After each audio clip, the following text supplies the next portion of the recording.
A very good morning. I request Dongre sir to please take over.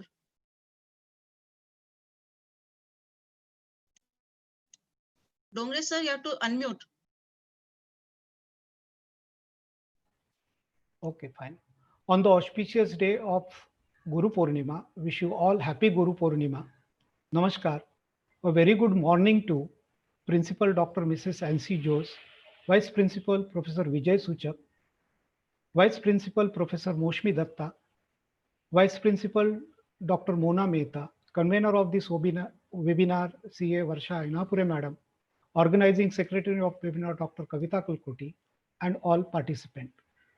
On behalf of Research Cell of Nagindas Khandwala College, I Prakash Dongre welcome you all for the 5th and final day of national level webinar on Research Scholar on Tools and Techniques for an Excellent Doctoral Research.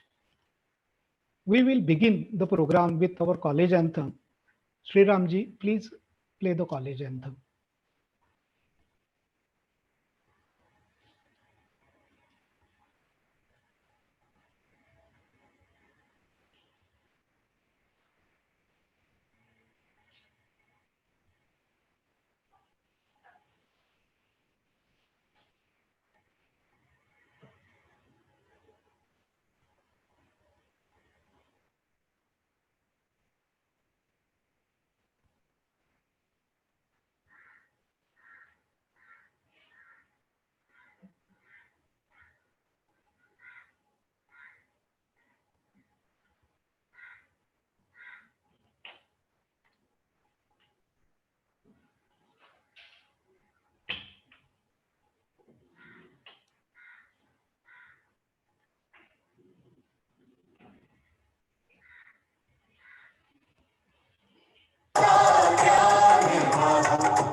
दे मुझे स्वर भारती दे गीत दे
भविष्य बना सको, भारत भविष्य बना सको। Thank you, Sriram. Our college has been imparting quality education since 1983. Today, there are more than 5,000 students taking quality education in 31 PG and 31 UG and 6 PG courses. As per Education World magazine survey published in 2020, our college is the 5th best college in Maharashtra and 33rd best college in India. Today, in our college campus, facilities are available for the students from KG to PG, and that's why our management named it as Bhavishya Bharat. Our college received autonomy in the academic year 2016-17, and it was accredited by UGC NAC with A grade in the past 3 cycles. Our college has excellent research facilities that includes computer laboratories with Wi-Fi connection, an open access library with more than 50,000 books, more than 100 national and international journals and periodicals, good audio-visual collection, e-research material. As an outcome of this, many faculties and students have completed PhD and published quality research papers in the last 2 decades.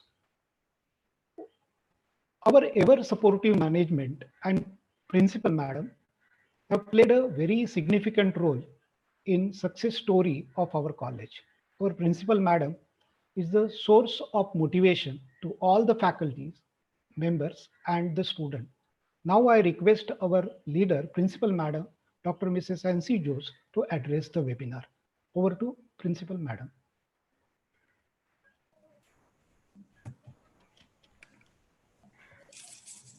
Good morning, everyone.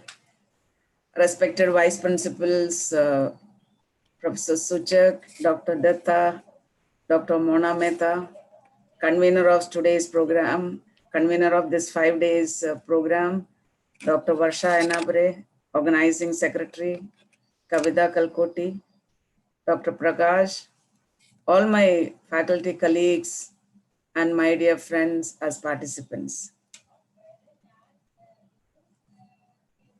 If you are on the verge of giving up or struggling to push yourself to the next level, sometimes a little push or motivation by someone else is just what you need.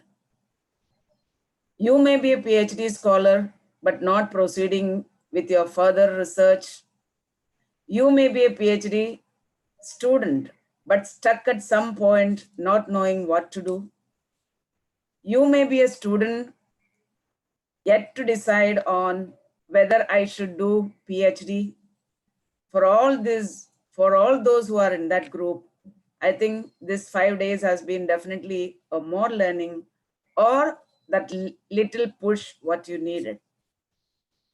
Maybe the output of this 5 days journey of learning about various tools for doing research must have been a great help for you. My dear friends, as Walt Disney said, I quote, "All your dreams can come true if we have the courage to pursue them," I unquote. He is one person who can be a motivator for all those who has a dream. For every educational institution, reaching to achieve the maximum in terms of its academic activity, sharing of the knowledge, transfer of vidya, that is education to the ones who are coming to your institution, will be a dream.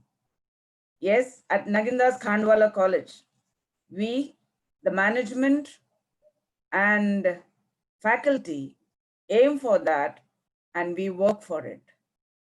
How do we achieve this? One, by creating a very positive environment. Two, celebrate your small wins or successes. Three, surround yourself with motivated people. Yes, the staff are motivated to achieve their dreams. When they acquire new heights, the institution is benefited. When they are ignited with positive attitude, institution is filled with positivity and positive energy. That motivates me as a principal to do better and scale up my dreams for the institution. Second point, celebrate your small wins or success. As our institution started in the year 1983, we had to struggle to reach to this level of recognition. We had to compete with other colleges of high repute. And we could really compete with other institutions. And now we are one of the best institutions of repute under University of Mumbai. This was again achieved by celebrating our small successes, be it NAC accreditation, that is 3 times. In 2002, when we went for NAC accreditation for the first time, it was a matter of celebration. We all celebrated it. Be it NAC accreditation, be it ISO certification, be it award of autonomy, we consider these are small successes and we celebrate it. It was also a point of celebration for us when our college was ranked 5th by Education World it's a national magazine under autonomous category of colleges in Maharashtra and 33rd in all over India. It was real matter of celebration. When our college received various awards and recognitions from university as well as national and international organizations, we all come together to celebrate our small success. The latest among this being the collaboration with various universities in Canada and Australia. Students can complete 2 years of their study here for their UG program, and remaining 2 years they can complete in the respective country and they get an international degree.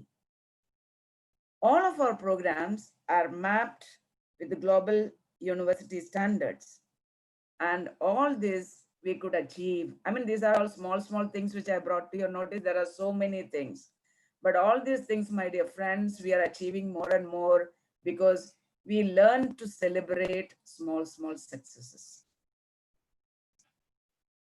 Coming to surround yourself with motivated people. Friends, for any college, for any institution, the excellence can be achieved only if you have motivated people around you. As a principal, my role is to give direction to evolve as one of the best institutions. This is possible only when you are able to inspire people around you, be it the management, your colleagues, teaching and non-teaching, your students, and my dear friends, your students are your main source of motivation. When they are filled with enthusiasm, it spreads across the institution.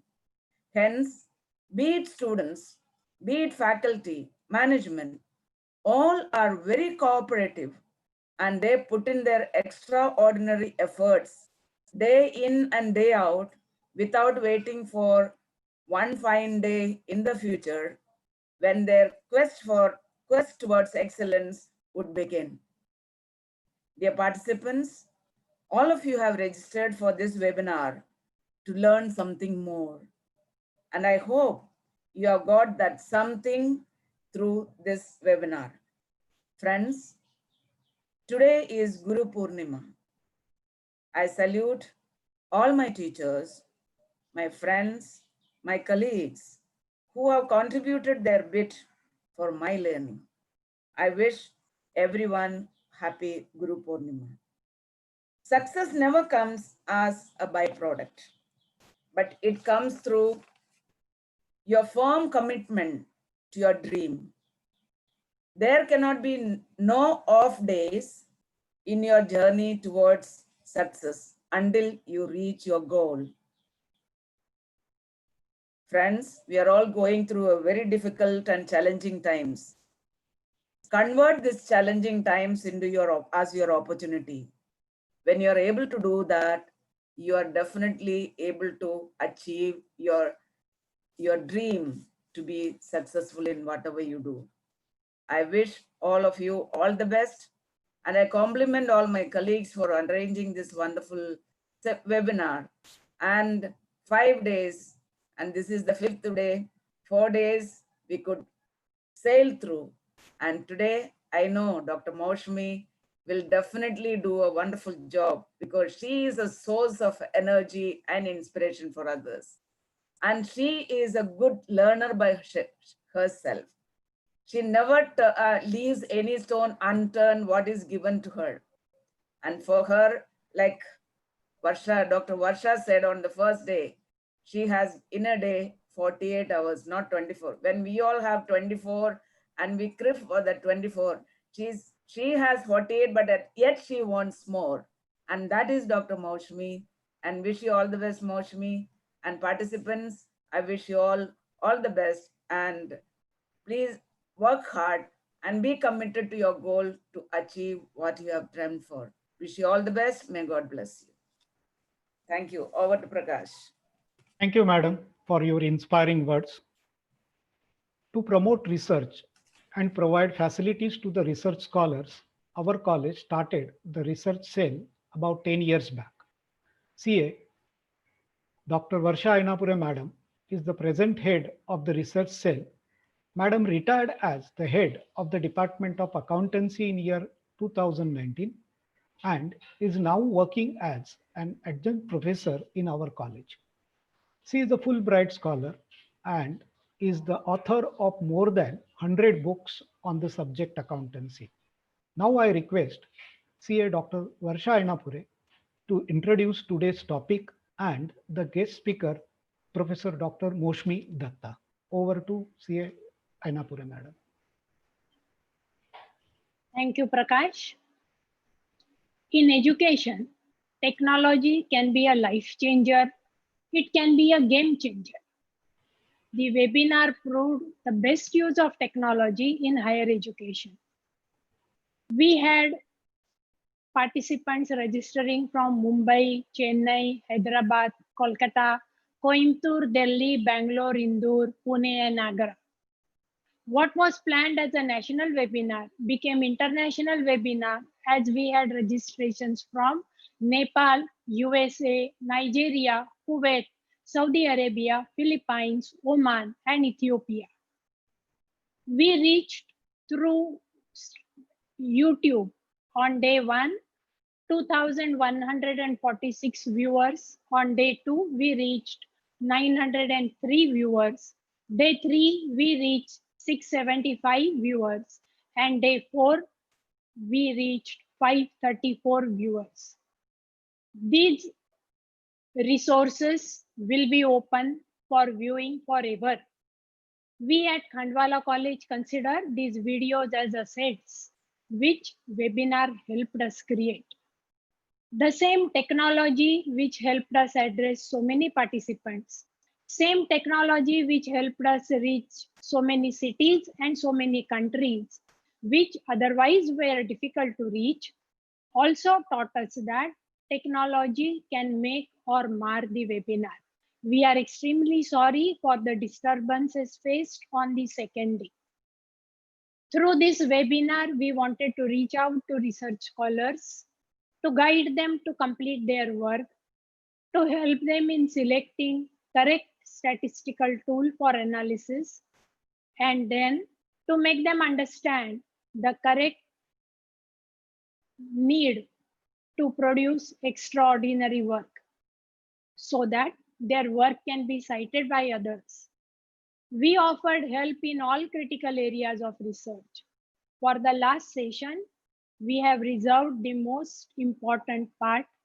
We wanted to emphasize the fact that plagiarism is a bad karma, to the extent that one should even avoid self-plagiarism. For talking on this, we have our own Dr. Maushmi Datta. She was introduced in session 1. She is a vice principal and in charge of so many important activities. She is IQAC coordinator, she is NAC coordinator, and currently we are concerned with her research qualities. You have heard her on day 1. She received the most best of the comments, and her lecture was viewed by more than 2,000 viewers from all over the country. Today we have Dr. Maushmi Datta speaking to us on citation and plagiarism. Her research interests include GIS and remote sensing, but anything related to research is of interest to her. She has worked really hard to make this today's presentation the best presentation that you could have ever seen. Over to you, Maushmi, now for your presentation on the day 5. Thank you, madam. Good morning to all. At the outset, I'd like to thank the management, principal, Madam Dr. Mrs. Ansi Jose, the convener of today's webinar, Adjunct Professor Dr. C.A. Varsha Ainapure, the organizing secretary, Dr. Kavita Kalkoti, the compare of today's webinar, Dr. Prakash Dongre, who is my departmental colleague. I'm really honored to be presenting in this webinar. I really thank Madam Principal for her kind words for me. You're always been a source of motivation and inspiration. With all my gurus present virtually today in this Guru Purnima day, with deep sense of respect, I start my today's presentation on citation and plagiarism. I take a moment to share my screen. Thank you.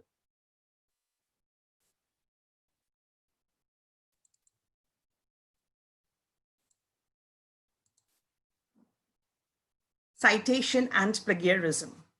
Although this has been today is the last day of the webinar, and this topic has been chosen as citation and plagiarism, but you have to take care of these two concepts as and when you start with your research until you actually submit your research. Let us find out why citation and plagiarism is so very important in our research activities.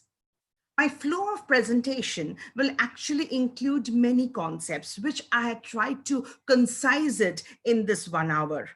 First, I will start with citation about when, how, why they're important. And then as I complete citation, I will be slowly gazing into the concepts of impact factors, citation analysis, citation index, H index, and I-10 index, although it will be dealt in very, very short time period, because I just want to have create a bridge between citation and plagiarism.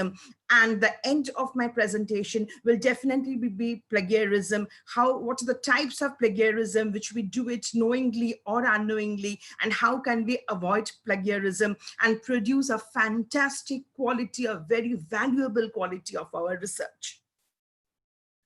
Before I start with citation, actually, it is very, very important for us to understand the difference between citation, references, and bibliography. Actually speaking, many of us often do not know this fine line of difference between the three. Citing is a very, very common thing. Whenever we note down whatever we quote or we paraphrase, or whenever you use somebody else's idea or we summarize from somebody else, whenever we give value to that person, whenever we give credit to that original source, that becomes citing. Whenever, from wherever we have cited, we create a list at the end of our work that is known as a reference. And a bibliography is of the higher order. In bibliography, you include all those documents which you have read for your thesis or your paper, but you may not have taken any phrases, any idea to include it in your text. So this is a fine line of difference between citing, referencing, and bibliography. So citing is something you give credit to a person whenever you take a quote or some idea. Referencing, you cite it according to, you make a list of it. And bibliography is something which we keep on reading so many things which comes on our way as we are doing our PhD, or maybe you're doing a research project, or maybe you're writing a research paper, but you don't include it in your work. But that you can always pen it down, give credit to the author. That becomes a bibliography. The first question which comes in our mind, why do we need to cite sources? This answer of why do we need to cite sources actually comes from a little formula. Let us put some little formula into our study. That is C square, AO, R square, and IP. If we remember this, it will be crystal clear to us that why really we want to cite sources. First of all, when we cite sources, that means we're giving credit to the person from whom you're taking the knowledge, you're taking the idea, you're taking the phrase. You should always do that. Citation always increases credibility in your work. Citation assists others in their research. When your paper, your thesis is read by somebody else, they can easily go back to the citation or the reference sources and read them for their research. Citation always helps us to go back to our original source material. I always feel citation is just like a roadmap in our research. Citation is a research tool as well. Citation helps us to get recognition and authentication. Everything you cannot have your own idea in your work. But when we recognize somebody's work, you become much more authentic in nature. Citation help you to trace the intellectual development of the ideas which you are presenting, and definitely, which I will be discussing it later in my presentation. Citation helps to prevent plagiarism. So my participant friends, we remember C squared gives credit and credibility. We remember AO, that means it assists in research. It is an original source material. We also try to remember R squared, which is a research tool and recognition. And definitely, how can we forget IP? Because citation helps us to trace the intellectual development and how to prevent plagiarism. But what are the sources of citation? The sources, you know, when I was talking about literature review, there also I have penned down the sources of literature review. So these the sources of literature review and sources of citation are almost the same. That is, it can be a book, it can be a journal, newspaper, magazine, conference papers, annual reports, institutional or government publications. It can be electronic sources as well, like websites and several CD collections. There can be so many databases are there, even the thesis, the reports, unpublished work. So from wherever you take your ideas or you quote it, that becomes a source of your citation. Now, what do I need to cite? What I do not need to cite? It is very important to understand what we really need to cite and what we really do not need to cite. Friends, if we do not understand this difference between the two, we really cannot understand that how to do citation in a proper manner. It is said that general knowledge, scientific truths, history dates, there is no need to cite. Let us find out how. What do we mean by all these concepts? Take, for example, general knowledge. We all know Dr. Rajendra Prasad was the first president of India. He served India from 1950 to 1962. It is a general knowledge. There is no need to cite that. I become much more precise. Maybe I am a student of history and doing historical research. And there I cite about maybe the attack of the Japanese attack on Pearl Harbor. It happened in 1941. It is there in every history book. Everyone knows that. So there is no need to cite that. So these ideas, we can take it from general knowledge.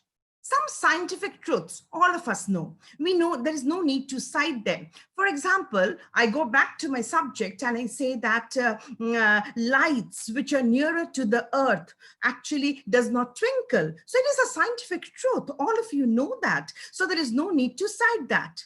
History dates. There is no need to cite the history dates. They are widely available. Check, for example, I am again a history student and I'm studying about the War of Independence of India, where I talk about maybe Sepoy Mutiny, which happened in 1857. No need to cite that because it is already there. Everyone knows it.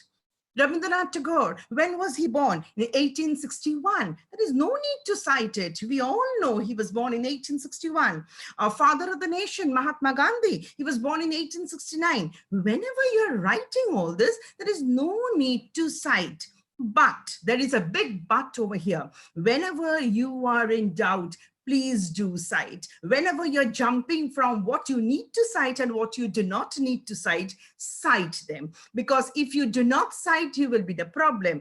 If you cite any unnecessary things, there will be no problem at all. So once I know what I really do not need to cite, at the same time, I should know what I really need to cite. I should cite somebody's opinions, theories which has been put forward by somebody else and I'm using it in my research, statements which has been said by somebody else and I'm using it in my research. Statistics, definitely I need to cite them. Graphs, tables, I definitely need to cite them. As I said before, when I am not sure, when you're not sure what you are citing, it is just like a devil here, you need to cite them. So I think we are clear that why we need to cite, what are the ideas we do not need to cite, and what we actually need to cite. But the question arises, very important concept is how to cite. Friends, how to cite has got a very, very relative direct answer. There are two ways by which we cite in our thesis or any document. Number one, in-text citation. As we are writing a document, within the body of our writing, we cite. That is known as a in-text citation. And whatever we are citing there, as I said in my introductory part, that whatever I'm citing in text has to be written in the full form in my reference page. So citing has to be done under two layers. One is in-text citation, the other one is a full citation in the reference page. Sources cited in the text must appear in the reference page. Whatever you have done as an in-text citation should be there in the reference page. Conversely, if you think each entry at the reference page must be cited in the text, but whenever you're writing a bibliography, you may not find the source of it in the in-text citation. So whenever I'm writing it in a full citation, what is included generally? Author, very important, the name of the author, book, article title, or a journal title, from wherever you're sourced your citation. Date of publication is very, very important. I'll come to it later on. And the importance of date of publication varies from subject to subject. Page number, volume number if you're dealing with a journal, issue number you're dealing with if you're dealing with a journal again, and definitely if you have taken it from an online source, it is a website as well. So in a full citation, all these informations are available. That is why I said it is a roadmap. When I go back to my reference page and I want to really go back to my original document, I have the full citation written there and I can easily find it. It provides a base. It provides an authenticity for your research, which is very, very important. Now, citation has got different styles. There are a variety of styles of citation, actually. Sometimes when I was doing my PhD or when we discuss it with my research students, we often feel, why different styles? Why research cannot be as simple as just writing down the author, the name, the page number, and you get everything? Why do we have to maintain that style? Friends, you have to remember different disciplines have different values. Take, for example, when you are a science student and you're citing something along with the name or the surname of the author, it is very, very important to mention the date, because science, it changes very often.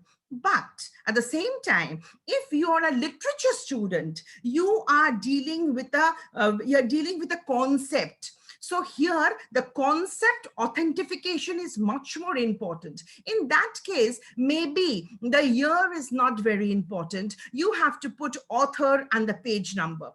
For example, I am doing a research on Wordsworth's poems. So Wordsworth's poems, date does not matter. It is the concept which he has given in different poems really matters.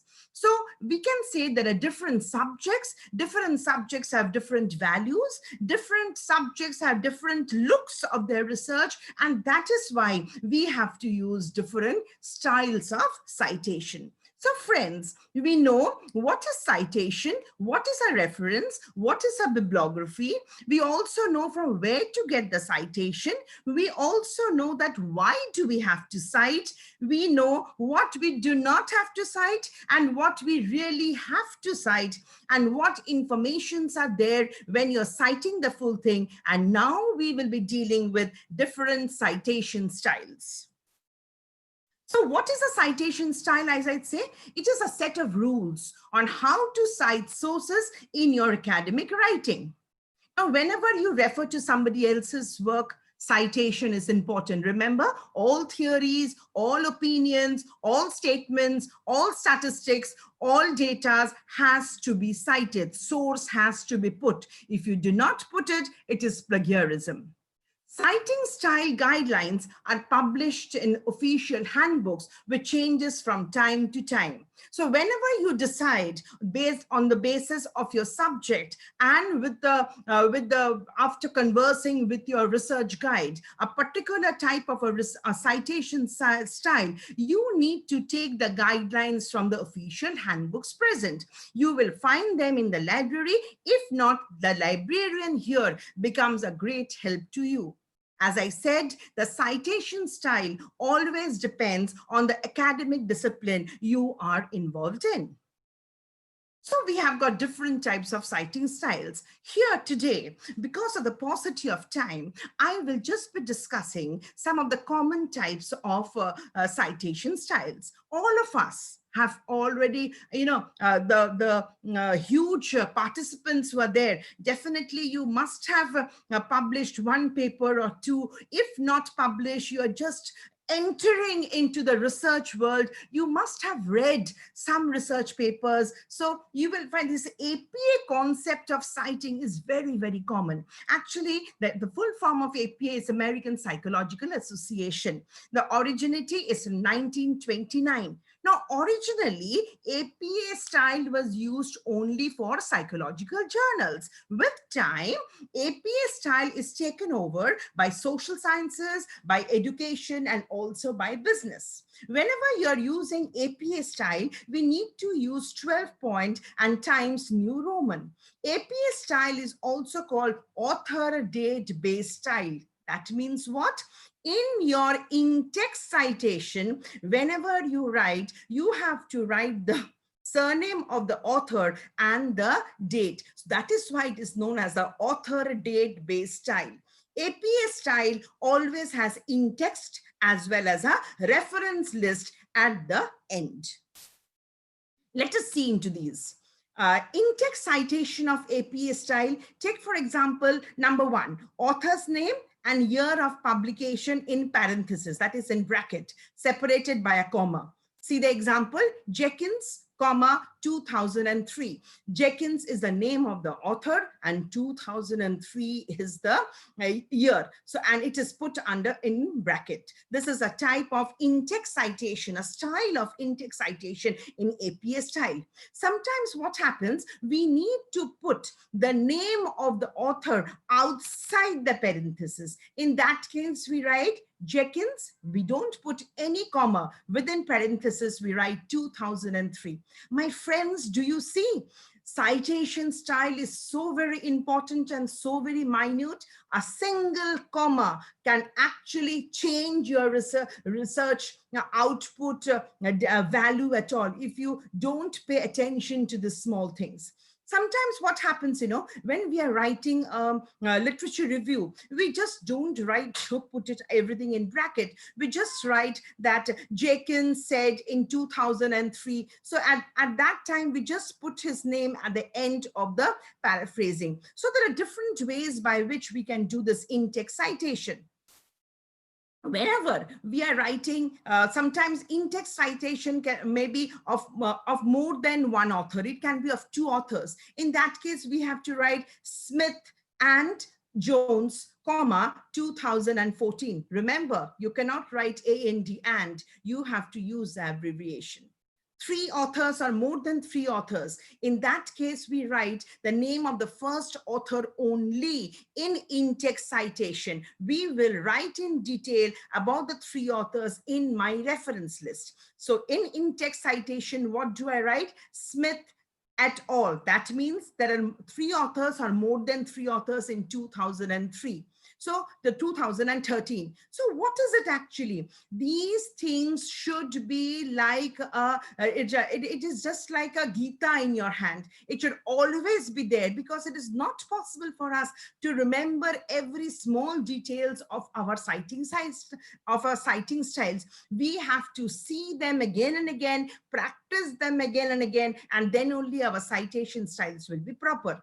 We have this type of citing styles for direct quotations also. Since this video has been uploaded in the YouTube, you can see them later on because I will not be going into the details of every type of styling.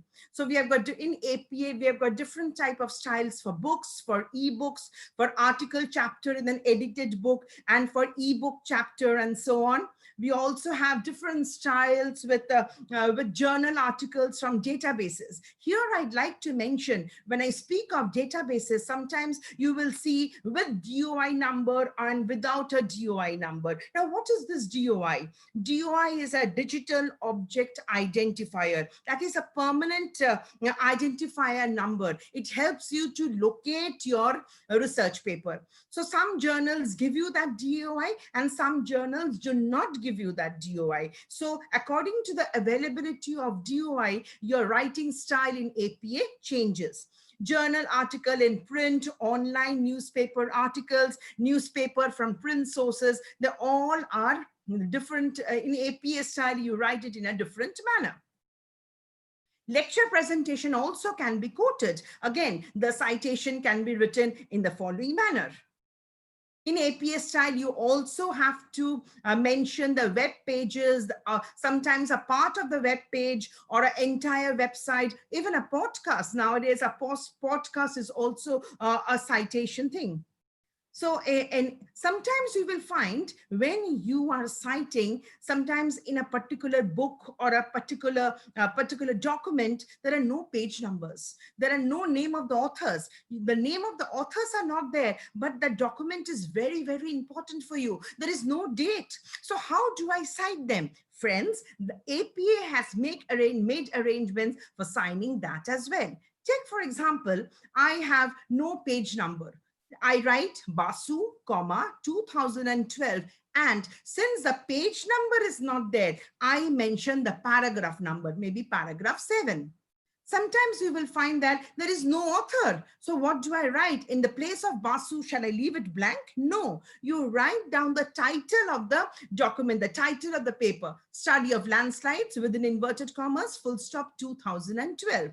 This is the case of no author. Sometimes no dates are there. What do I do? Just write Basu, ND. That means there are no dates. So these type of techniques you need to know from the official document which you have from the citation styles. So at the end, as I said, at the end, I should have the reference list. The reference list always appears at the end, and the reference list provides the information needed for a reader so that he can retrieve that source anytime he requires for your thesis or for any other work. Generally, when you write down the reference, you should try to understand that what are the answers are really, what answers you have got from a typical citation, full citation. You must be, whenever you write a full citation, be it any style, you should know who has written this document, when was it written, what is the title, where was it published, and who published it. These 5 concepts, if it is answered in your full citation, that means your writing of citation for a document is right to the core. It is absolutely correct. We have another concept, another style known as MLA style, which is called the Modern Literature Association. It originated in 1985. It is mostly used for humanities and literature. And it is a parenthetical citation where you use it within bracket. It also has in-text. But the main difference is that in APA, you have author and date method, but in MLA, you have author and page method. Bibliography, instead of bibliography, we use the term work cited here, and in-text citation is also there. For example, Wordsworth 263. Why I'm using Wordsworth as an example here? Because it is mostly used for literature. That means Wordsworth in any of his work. What work? I will get it in my reference list. Wordsworth in page 263. Just like APA, MLA has got different styles of writing in books. Whenever the book is by 2 authors, or it is an article by an edited book, or in an e-book, or you get in a journals also, whenever the journals are by 2 authors, or you're getting the journal from an online database, or from newspaper article if you want to quote, or a newspaper article not from the database but from the print source. So these are the different styles of writing. A general format for lecture notes also, you have to write in a different way. So, and suppose you are referring to a web page with an author, or a web page without an author, or sometimes you're referring to the entire website. So these are the ways, if you're following the MLA style, you have to write them. So what is the basic difference between APA and MLA style? In APA and MLA, both has in-text citations, but in APA system, we put the date, and in MLA system, we do not put the date. That is why in APA system is so very important for science, and MLA system is so very important for literature. In references, we do not use the word reference for MLA. We use it at work cited, but in APA, we use the term references. In the reference, in APA system, we use the last full name and the initial of the first name, but in MLA system, we use the full name. Capitalization also is very, very different. Even the title page also in APA gives lots of importance to the title page, but MLA does not give so. So these are the basic difference between APA and MLA. We have another style known as Harvard style. Harvard style is very, very close to APA style, and it is mostly carried on in USA, and now in UK and Australia also. It is very, very common. It is again author date based. Author date based, which one was that? APA or MLA? It was APA. That is why I said it is very close to APA system. There are in-text citations, there are reference listed, and sometimes there are bibliography also if required. We have Vancouver style. Vancouver style was invented, it was originated in 1978, and it is mostly used for medical sciences. Vancouver style has a style on its own. It uses a numeric system. Take, for example, you're writing a literature review. There you write mayor and you put a superscript of 1, and then you go back to the reference and there you write 1 and write down the full citation. In this case, bibliography can be added. We have a Chicago and a Turabian system. They're 2 different styles, but they're very, very alike. Just like Harvard system and APA system are very, very alike. We can say a Turabian system is just a derivative of a Chicago system, but it is much more simpler. It was given by University of Chicago Press, and it came into origin in 1906. And Chicago or Turabian system is mainly used in history, geography, sociology, anthropology, social science, political sciences. It also carries on just like APA, author date system. And here there is a full name of the author, page number, and a new system has come, that is endnote and a footnote. So we see very, very common styles of citation is MLA, APA, Chicago, even IEEE is very, very common style for engineering and computer science students. And CSE is mainly for science like biology, physics, chemistry, and geology.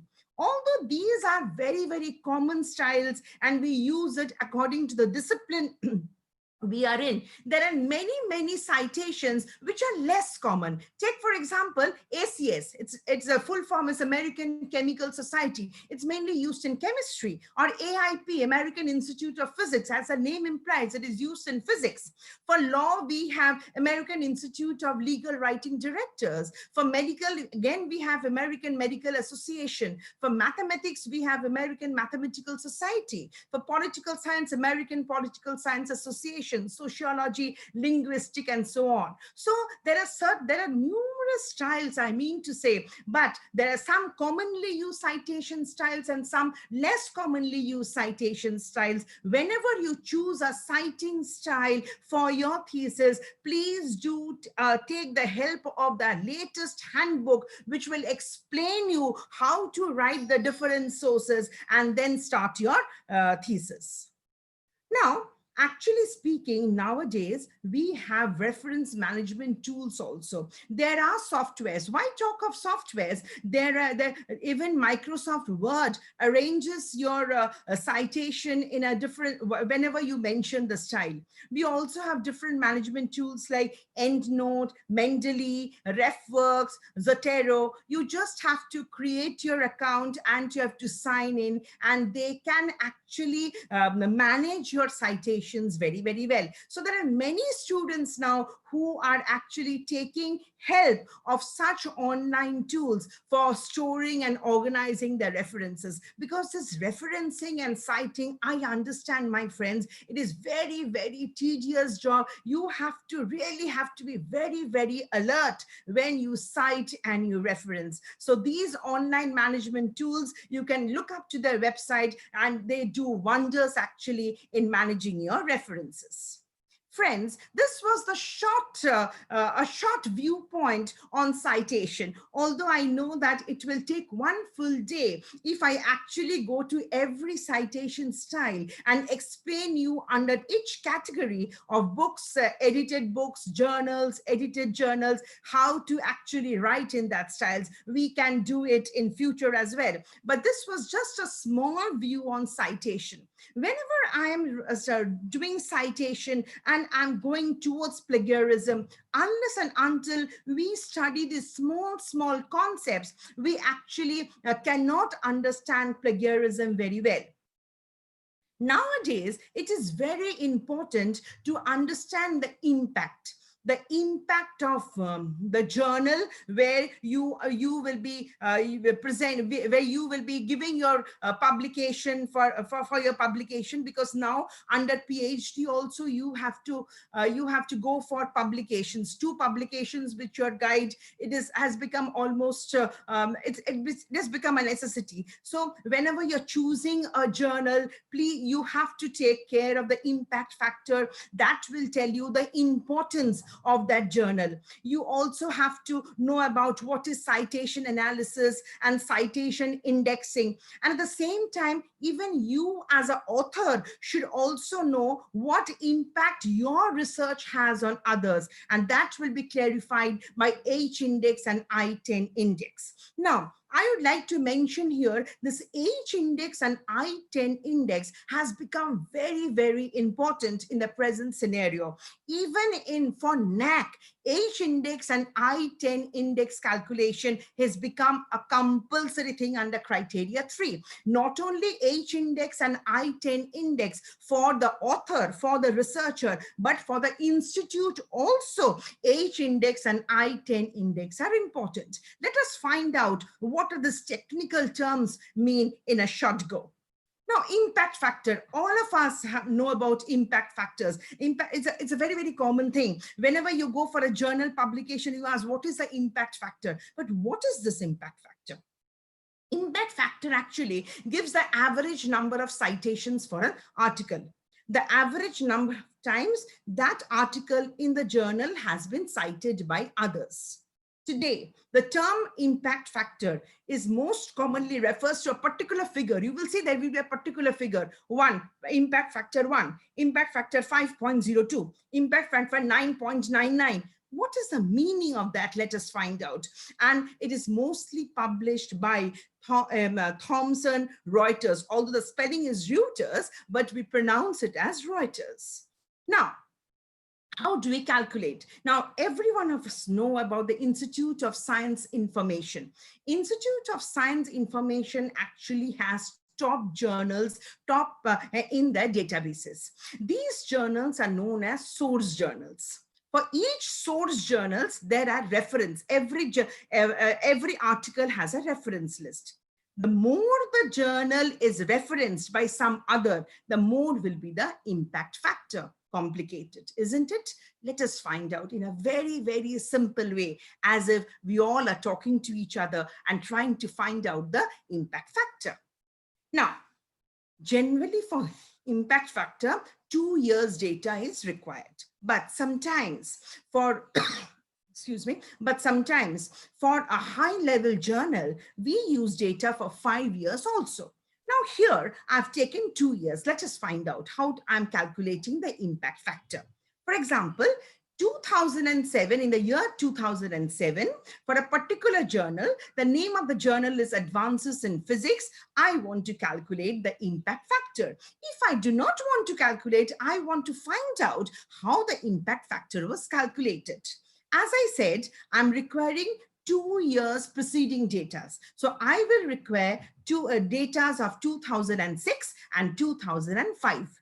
Now, citation of articles published in Advances in Physics in 2005 was 115. That means whatever articles was published in the said journal in 2005, 115 times it was cited by some researcher all over the world. In 2006, for all the articles, citation number was 86. So we find if I add up 115 and 86, it is 201. Now, I will try to find out how many articles were published. This I know how many articles were, how many times it was cited, but I should know the number of articles published. In 2005, the number of articles published in the journal was 12. And in 2006, it was 9. So how many articles were published in 2005 and 2006 total? 21. So what is my impact factor in 2007? 201, which I added up the citation list and divided by 21, which comes to 9.571. So the impact factor in 2007 is 9.571. So friends, every year the impact factor will go on changing. Why? If I want to find out the impact factor of 2008, I will take the data of 2007 and 2006. I want to find out the impact factor of 2019. In that case, I will take the details of 2018 and 2017. But as I said, some high reputed journals also takes care of 5 years data, but the method is the same. I hope I'm clear about the calculation of the impact factor. Another very small thing we all should know is about citation analysis. Now, suppose one of my research paper has been cited by Mr. X. So in that case, how many citation I'm receiving? 1. But citation analysis tells me in the paper of Mr. X, how many times my research paper is cited. Maybe he has cited my idea, my quotations, by paraphrasing, maybe 10 times. So citation analysis is 10. But in reference, when I'm writing, it is only 1. So what is the citation analysis? It is a study of the impact and assumed quantity of an article, the number of times the author has been cited by others. In short, we can say it examines a frequency of citing documents. So we know about the impact factor. We know about the citation analysis, which focuses on the frequency, number of times your article has been cited by others. Similarly, we have got citation indexing. You know, there are so many concepts of citation which is coming in by. What is this citation indexing? It was introduced by Agio Garfield. He said that whenever you're citing something, your citing should be in such a manner so that you can link from where you have got it. What is the older sources from where you have got it? Take, for example, I take this diagram where Smith 1995, he has come out with a concept. She has come out with a concept. Now, but maybe I'm citing Smith 1995, but if I try to find out the citation indexing, I find that this Smith 1995 concept has been used once in 2002 by someone in some article in 2002 and also in 2003. So I can go back that how many times a particular source has been cited in the past as well. This increases the authenticity of the citation. New concepts, H index, and I know that these are very, very technical, my friends. You must be feeling that it is just, I'm using some jargons, but these concepts you should know when you are a researcher. Now you can easily go back to a library, search the books, and you can have an elaborate reading on these concepts. And if you really know these concepts, I tell you, your way of citation, when you're citing or you're referencing in your thesis, it becomes crystal clear. So what is H index? H index counts the quantity as well as the quality of the author. For example, H index is 17. That means the author has published 17 research papers that has been cited at least 17 times. I will just show you in a minute a calculation which will make it much more clearer. And what is I-10 index? I-10 index is a number of publications which you have, which has been cited at least 10 times, not less than 10 times. Let us find out. Very, very simple. I-index and I-10 is very simple to calculate. For example, I have 12 publications. First publication has been cited 26 times. Second, 12 times. Third, 6 times, and so on and so forth. Now, how do I calculate the H index and how do I calculate the I-10 index? First of all, I add one more column to it and I put a rank. 12 articles, I put 12 ranks. Then I rank my publications according to number of citations. If I see the highest citation is 29 and which publication? Publication number 6. So my first rank is cite number 29 and publication number is 6. Which one is the second one? The second one is cited 26 times. Which number publication? Number 1 publication. 26 and number 1. Same way I rank all my 12. Which one is my third rank? See, the third rank is coming to 15. Which number publication? 10. I have written here 10. So I have ranked it one after the other. Now, how do I calculate this H index? H index is that the rank and the number of citation. Rank 1, cited 29 times. Rank 2, 26 times. I go on. Rank 5, 12 times. So rank is smaller, the number of citations is more. Rank 6, 11 times. Rank 7, 11 times. Rank 8 publication, 9 times. But When I'm coming to rank 9, the citation is 7. So which one is smaller? Number of citation is smaller than the number of rank. So my H index is 8. I think I'm clear. My H index is 8. I-10 index, how do I calculate? I see the rank of the publications where it has been cited more than 10 times. 29, 26, 15, 14, 12, 11, 11, 9. No, till 11. So my H index is 7. So my I-10 index is 7. So this H index and I-10 index, I need to rank them one after the other. I need to rank them according to the citation, and easily we can calculate the H index and I-10 index. My dear friends, go back today and try to find out your H index and I-10 index. I have shown you manually, but you can also do it, do it automatically in Google Scholar.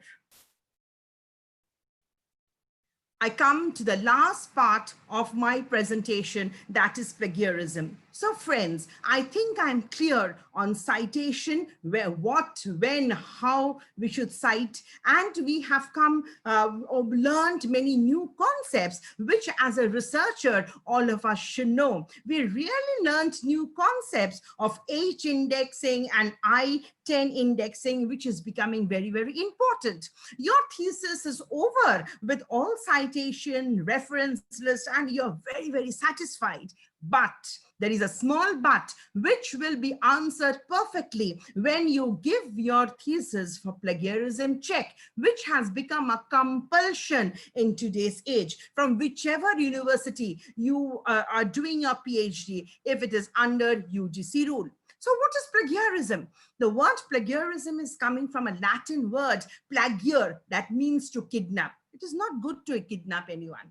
And so even kidnapping ideas is not a very good idea at all. We need to stop that. And we can never do that in a thesis, because thesis is something very ethical, very authentic. So we need to maintain that status. So plagiarism, whenever you copy somebody's words, somebody's ideas, somebody's images, and you copy, you take it, it's fine, but you have to give due credit. Remember, in the very first slide, I have told you that how do we have to give credit to the authors? If you do not give credit, it's a wrong thing you're doing in research. And in research, nothing wrong can be done. So when you are not excuse me, when you're not giving credit to, for which they are due, it is known as plagiarism. Sometimes plagiarism is intentional and sometimes it is unintentional also. But whether it is intentional or unintentional, the conclusion of plagiarism is clear, that you are violating ethical standards, which you cannot do in your research.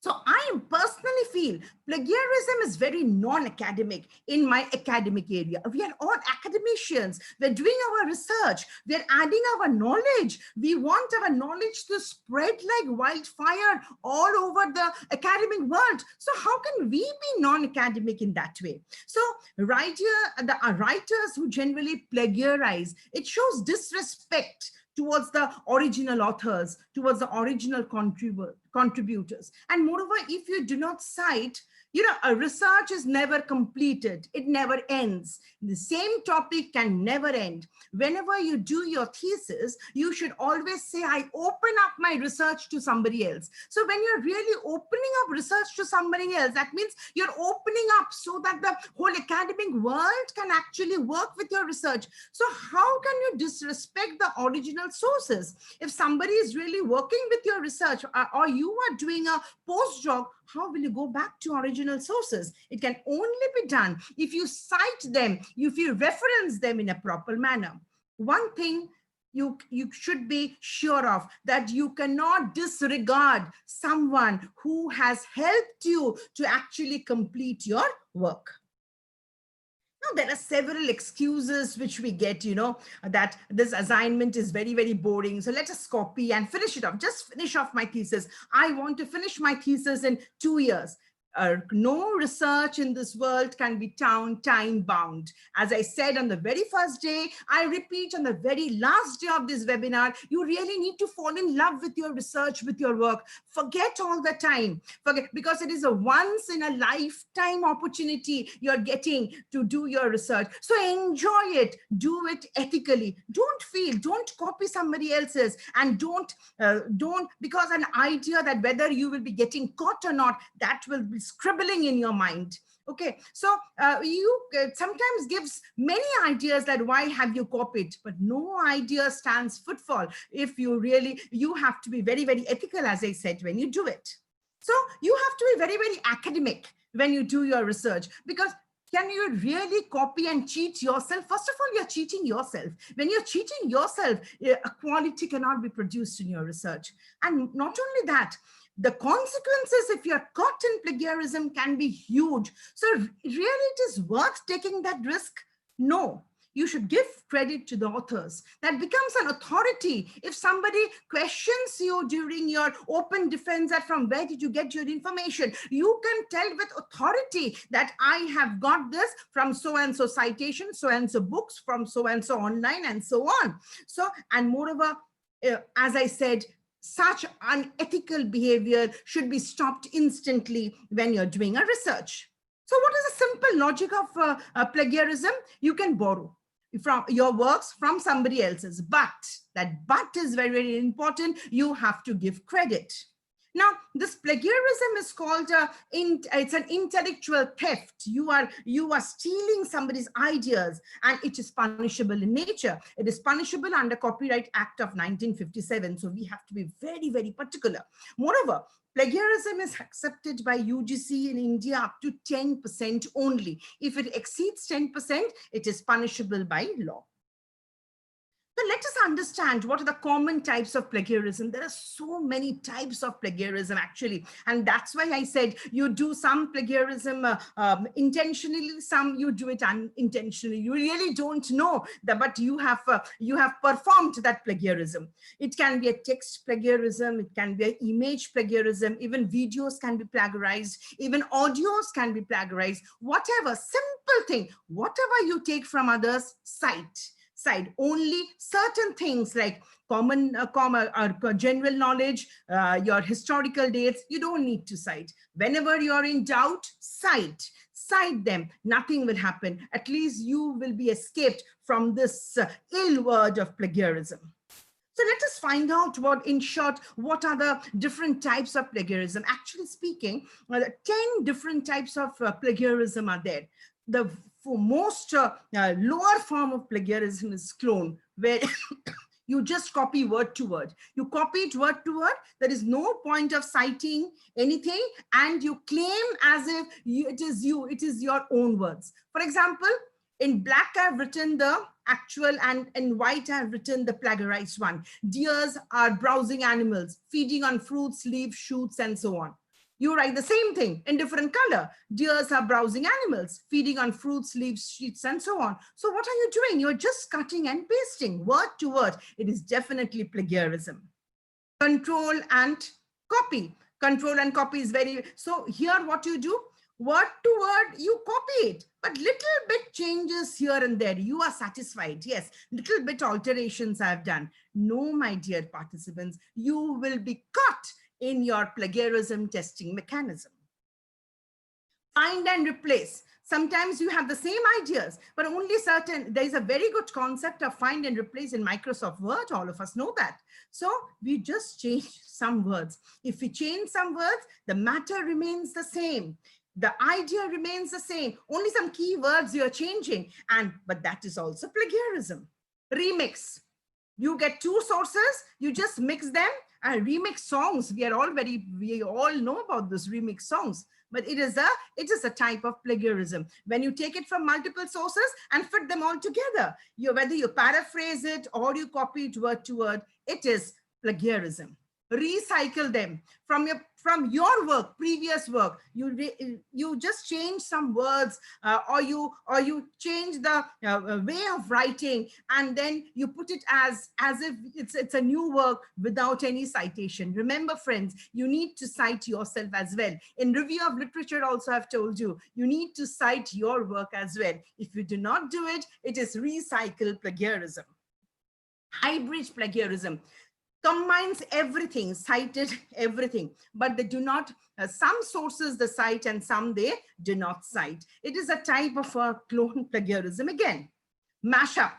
Several ideas they take from multiple sources and they just combine them one after the other, and they produce a new document as if, and with no source citations at all. This is also a type of plagiarism. 404 error. What is 404 error? It does not exist at all. Sometimes you just take the ideas from somewhere else and cite somebody else's. The name of the book does not exist at all, or the website does not exist at all. It is non-existent. So I call it 404 error. Or an aggregator. Aggregator is that citation, everything is proper, but it does not contain any original work. Retweet includes the proper citation, but it is very close to the original document. You know, you're taking somebody's ideas, that is fine, but when you're taking somebody's ideas, you have to put some your ideas also. You just can't do with all the original ideas and cite it. You cannot do that. So these are the 10 main types of plagiarism. Sometimes, you know, whenever you're dealing with plagiarism, some new terms come into our mind. That is, you call it is a potluck paper. Sometimes, you know, you do a plagiarism test and it comes, the comment comes as a potluck paper. What is this potluck paper? That means it is, nothing is your own work. It is everything. It is like a clone plagiarism. And the difference is very, very minimal. Photocopy, just copy paste. Self-stealer, your own work was there and you're using it somebody else's. The ghostwriter. Friends, you should all be careful about this ghostwriter. This is the highest form of plagiarism where everything is copied. Nothing is of your own, neither the words nor the ideas, but you claim it as if your own. You are a ghost in somebody else's writing. So it is known as a ghostwriter type of plagiarism. I know I was very fast in browsing through different types of plagiarism. You know, friends, there are various laws relating to plagiarism, which all my friend participants should know. Actually, it is under Copyright Act of 1957 that if any author claims that of acknowledgement or authorship, actually, there can be, it is punishable by law. In fact, under Section 63 of the Act, the court can award some level of punishment for copyright infringement for violation of Section 57. And you know, the imprisonment can be 6 months to 3 years, and it can also be accompanied by a fine of 50,000 or the maximum limit of 2 lakhs. So this we can understand. It has been taken up as an offense. It is not a criminal offense. It is an intellectual offense. So why should we go into all that? We should cite it properly and avoid all types of plagiarism. As I said, there are punishments up to 10%. There is no penalty at all. 10 to 40%, 40 to 60%, more than 60%. There are different levels of punishment. Even your research, you can be expelled from the university, or you may be not be allowed to do your PhD for 2 years. So it can be very, very serious at times. So my friends, take plagiarism in a very, very important part of your thesis. So what are the tips actually for preventing plagiarism? Always keep a track of citation. Right from the beginning, when you search, please keep a track. Record the full details of the sources which you are using. Make very good quality notes. Remember the first, as I said, as you read, you write. Just don't copy, you write. You write and you cite. Always try to give credit to others. Remember, when you give credit to others, in no way your credit can be less. Cite the sources you use. Be consistent with your citation styles. Always plan in advance. As I said, 2 years, my research will be completed? No, don't. I know time is a very important factor in anyone's life, but research is also once in a lifetime. So you enjoy your research, plan in advance, and do very little bit every day. I have also shared your Pomodoro technique and how actually you can make your research so very interesting. Always remember to avoid plagiarism. Always remember to provide credit to whatever you have taken. It can be a quotation, it can be an idea, it can be a model, it can be a theory, it can be data, it can be a statement. In any way, we need to stop plagiarism. Sometimes we do it unintentionally as well. For example, we misspell the author's name, or we mistype in a reference list. That's why maybe sometimes I feel instead of a manual reference list, I mentioned to you about the reference tools. Those are also very important. So these are not taken up as a human error, but such errors sometimes, reduces your academic value of that work, because you must not be doing it intentionally, but unintentionally also you are careless. You really cannot be careless with your research work. There are several plagiarism detection tools are available, which can be used to check the plagiarism percentage of your thesis or your paper. Here, I would like to mention about the online tools which are also available. Many a times my students ask me that why to go for the licensed version of plagiarism detection tools? Why can't we do it online? Online plagiarism detection tools does not give you the exact the plagiarism percentage, because they generally omit out the details from the books, from the journals. And so for your thesis, at least, we should avoid using online plagiarism tools, and we should go for we should always go for the licensed version, so that your plagiarism percentage, and you have to attach the plagiarism report as well with your thesis. Remember one thing: if you had in this 5 days, whatever has been taught, be original. Whenever you're original, you are academic. Whenever you're academic, your knowledge base is strong. If you're worried all the time of that you will be accused of plagiarism, you yourself is the best defense for that. Do your own work.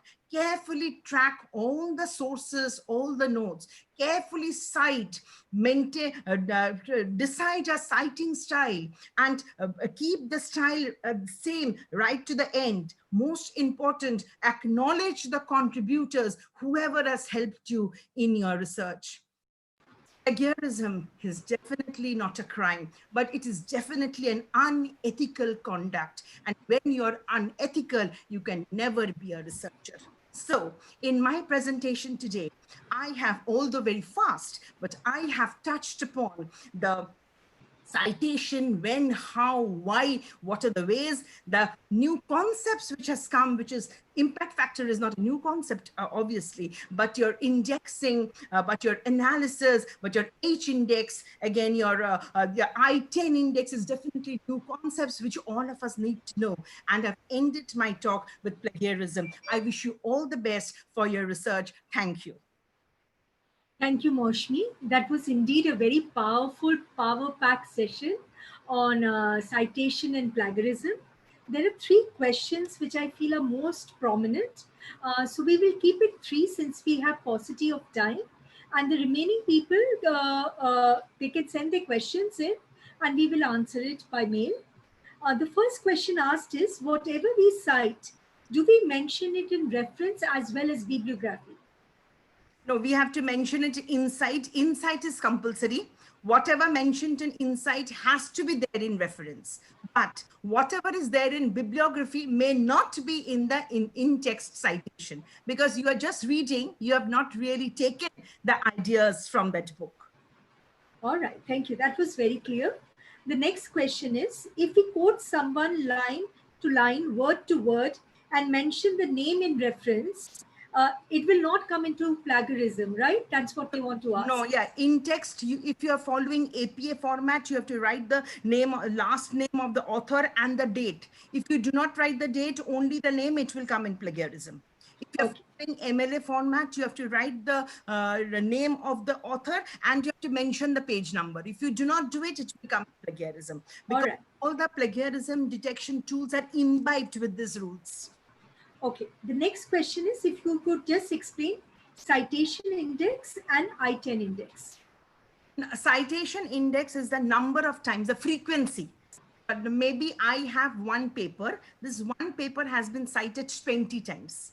So that gives a frequency. And I-10 is the number of papers having citations more than 10. I might have 100 papers, but only 7 papers has been cited more than 10 times. So my I-10 number of Moshmi Datta is 7. So like this, we can count of the author, of the researcher, as well as of the institute or the university also. Thank you. We will end the question round over here. Like I said, the remaining questions will be sent to you by mail by the organizers. Thank you very Thank you, much. Dr. Thank you, Mona. Moshmi. Thank you. Thank you, Mona madam. Now I request Dr. Kavita Kalkoti, Associate Professor in Commerce and Organizing Secretary of this webinar, to present the webinar report. Over to Kalkoti madam.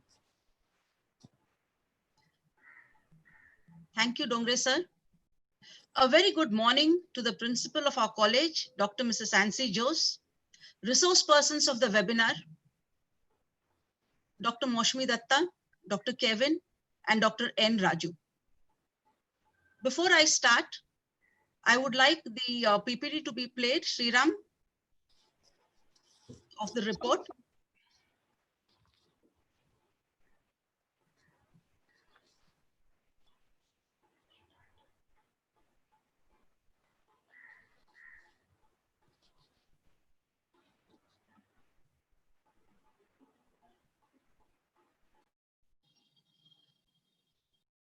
Good morning to the vice principals of our college, Professor Vijay Suchak, Professor Dr. Moshmi Datta, and Dr. Mona Mehta.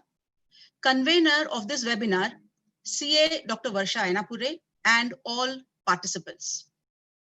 It is a providence that together all of us have traversed a 5-day journey through the intricacies of research and have now reached the 5th day of the webinar on the auspicious occasion of Guru Purnima. Guru Govind dou khade, kako lagu paye, balihari Guru aapne Govind diyo bataye. With humble obeisances to all my gurus of the past, present, and future, I am presenting to you the report of the 5-day webinar. When we began planning for the webinar, we had 2 considerations in our minds. Research, the first one was research should make the mind capable of opening up to new ideas, adopting new methods, and giving path-breaking outputs. Many times in research, we fixate more with the outcome rather than the process of arriving at conclusions and recommendations. However, how we conduct the research is more important, very important, if not more, than the ultimate aim of giving an implementable, practical recommendation. A research result influenced by hearsay, researcher bias, or opinions, or self-referencing conclusions is not scientific and holistic. Thus, the process has to be acknowledged with all its intricacies. The second issue was to face the current tsunami of change, a whole new paradigm has to be created. The tsunami of what we are all going through in unprecedented situations. The command and control model of teaching or researching has outlived its usefulness long ago, and it weakens attempts of an innovation-led performance and learning. The VUCA world, volatile, uncertain, complex, and ambiguous, has impelled educational institutions to rethink, rejig, rearrange, reposition, and restructure physical and thought resources. In a changing and super interconnected world, the writing is clear on the wall. Traditional paradigms will soon be a thing of the past. We had thus to reach out to maximum researchers with all the restrictions currently imposed on us. At the same time, giving proper guidance to the methods of research. And so, we came up with these subtopics to be covered in the webinar and started parlays with top-notch resource persons. I hope the participants have gained from this webinar what we set out to do. With these few words, let me read the report for the 5-day national level webinar for research scholars on tools and techniques for an excellent doctoral research, held from 1st July 2020 to the 5th of July 2020 on all days 11:30 a.m. to 1:30 p.m. by the Research Cell of Nagindas Khandwala College of Commerce, Arts and Management Studies. The first day was literature review and rationale of the study. The resource person for this topic was Professor Dr. Moushami Datta. The highlights of her talk were: literature review is a continuous process and starts even before we think of a problem. It clarifies the idea and at the end serves to consolidate the research and integrate it with the existing body of knowledge. She took us through the aims of literature review, types of literature review, need for critical reading and thinking, and how to organize our resources. The main aim of literature review, she said, is to include history and current situation also in the research. It should help to identify gaps in research conducted earlier. She emphasized that one should plan, research, organize, and then write the literature review. Day 2. Day 2 was developing a questionnaire. The resource person for this topic was Dr. Kevin. The highlights of his talk were: there are 4 dimensions to a good questionnaire: 1, context; 2, content; 3, configuration; and 4, quality. He explained this through examples of different questionnaires. To prepare a questionnaire, the steps are: list information needs, convert it to questions, and use the funnel method to decide on questions. He explained how constructs means that which can be measured and assessed, and items meaning negative or positive statements which illustrate the constructs, can be used in questionnaires. With the help of examples, he explained different rating and ranking scales used in questionnaires. Day 3. The third day was Introduction to R, Data Management, Exploratory Data Analysis, Graphs and Diagrams. The resource person for this topic was Dr. N. Raju. The highlights of his talk were: Dr. Raju explained how variables can be defined and added in R programs.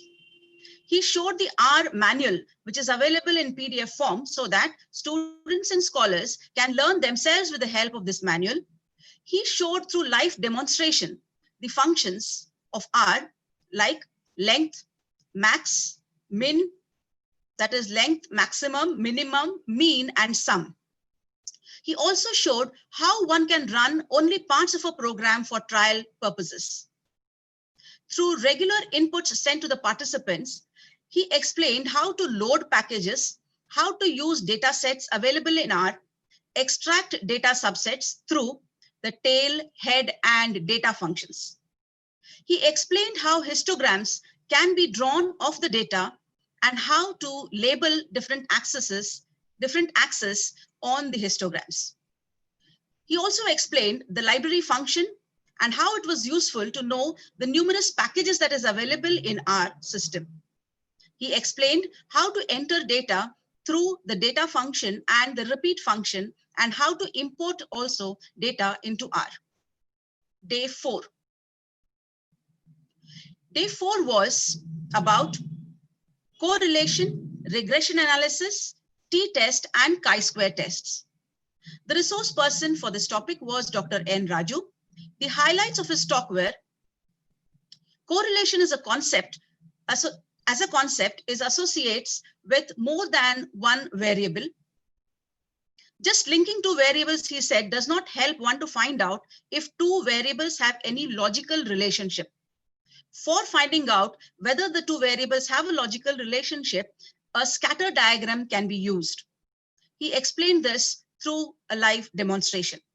He explained Carl Pearson's coefficient of numerical and Pearson's technique for finding correlations for rankings. He explained the use of regression analysis for purposes of prediction that can be used by policymakers. Functions of head reg and tail reg functions were also explained.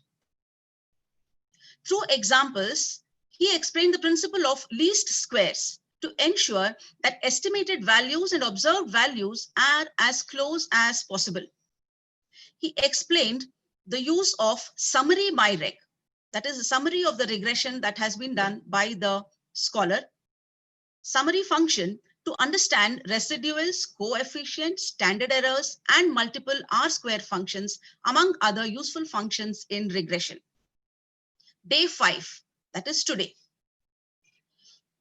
The topic for day 5 was citation and plagiarism. The resource person for this topic was Professor Dr. Maushami Datta. The highlights of her talk were: in the flow of presentation, she explained how she would include citation, impact factor, and citation analysis index, like H index and I-10 index, and plagiarism. She explained what need not be cited, like general knowledge, scientific truths, and history dates, and what has to be cited: opinions, theories, statements, statistics, graphs, and tables. She explained in detail the different citation styles that can be used by scholars like APA, MLA, Harvard, Vancouver, Chicago, and Turabian. She discussed the reference management tools that are available nowadays in this day of technology, like EndNote, Zotero, Mendeley, etc. She also explained the calculation of impact factors, which was covered in the presentation. H index and I-10 indexes were also covered. She said plagiarism means when due credit is not given. It is unethical to do so in research. It could be plagiarism in any form: text, video, audio, or image plagiarism, which is not allowed. She also explained some tips on how to prevent plagiarism.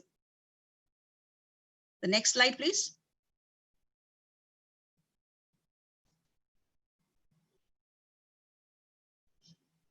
Next slide.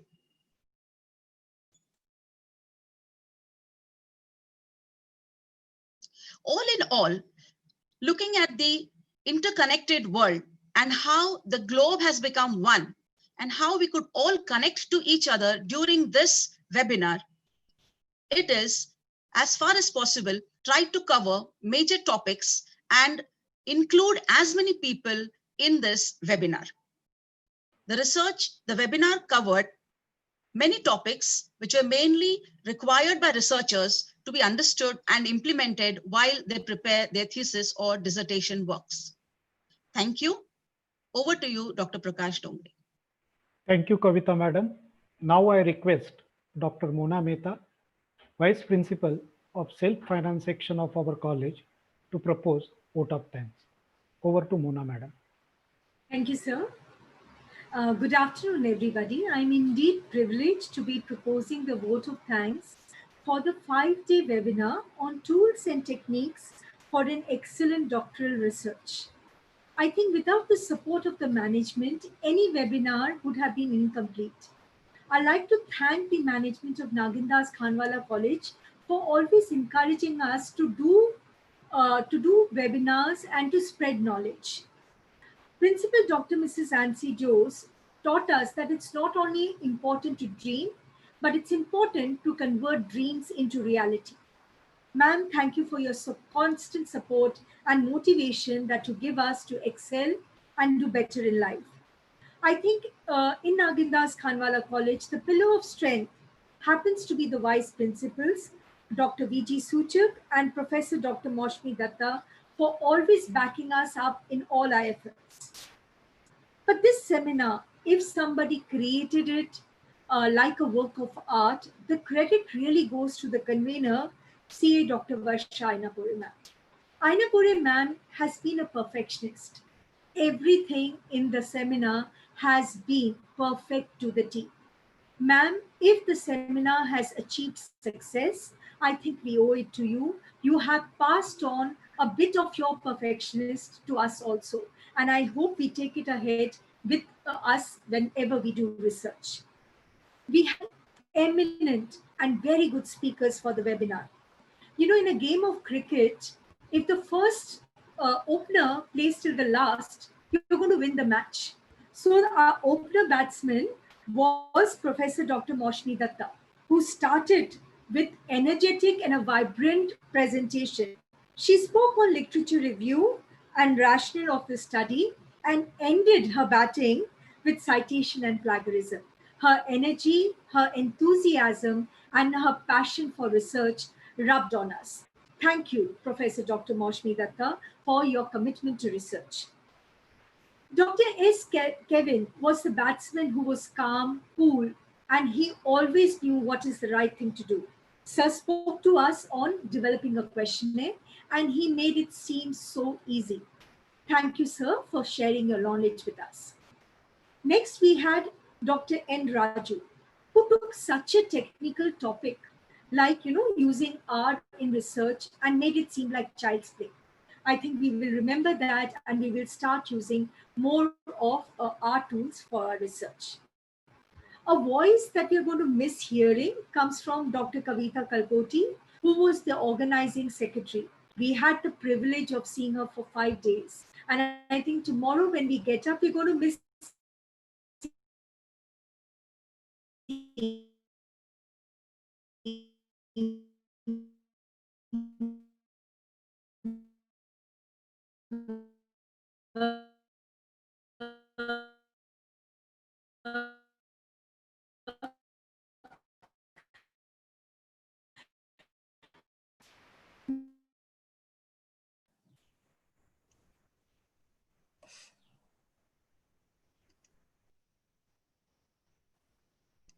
Kavita, you take over. Yeah.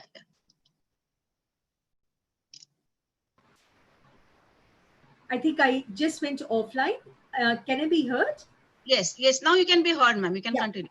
I would like to thank all the participants, that is from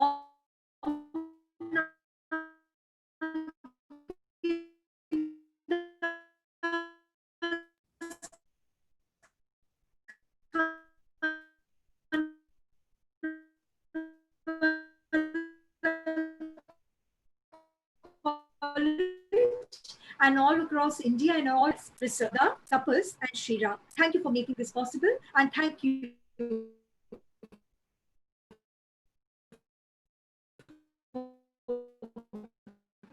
making us feel warm and welcome to that supported us. The Strash, Jimit, Path, Bhumik, thank you so much for the support that you have extended us. In order to succeed in research, I think you have to have the desire to succeed more than the fear of failure. If you keep that in mind, I am sure you will succeed in research. I would like to thank each and everyone who made this webinar on research possible. Thank you very much. It was a pleasure proposing the vote of thanks. Thank you, Mona Madam. With this, 5 days national webinar comes to an end. I request all the participants to fill the feedback forms before they log off. You will get your certificate in batches in next 10 to 12 days. Thank you all. Stay safe and take care. Thank you once again. I would just like to make one announcement for the participants. Please give us some time, since there were many participants. It will take us some time. We will be giving you in batches. Maybe one batch will get it, the other batch will not get it. So please do not rush to send us queries on this. As and when you get your certificates, you can leave the WhatsApp groups so that we will know that you have got the certificates. Please give us some time. We will give certificates to everyone who has attended the seminar. With this, we come to the end of this webinar. Hope to continue association with you again.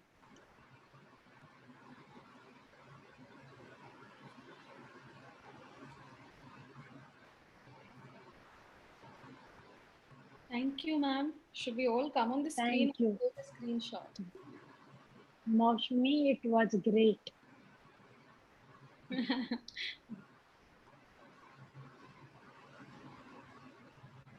Energy. Yeah, it was excellent. Excellent.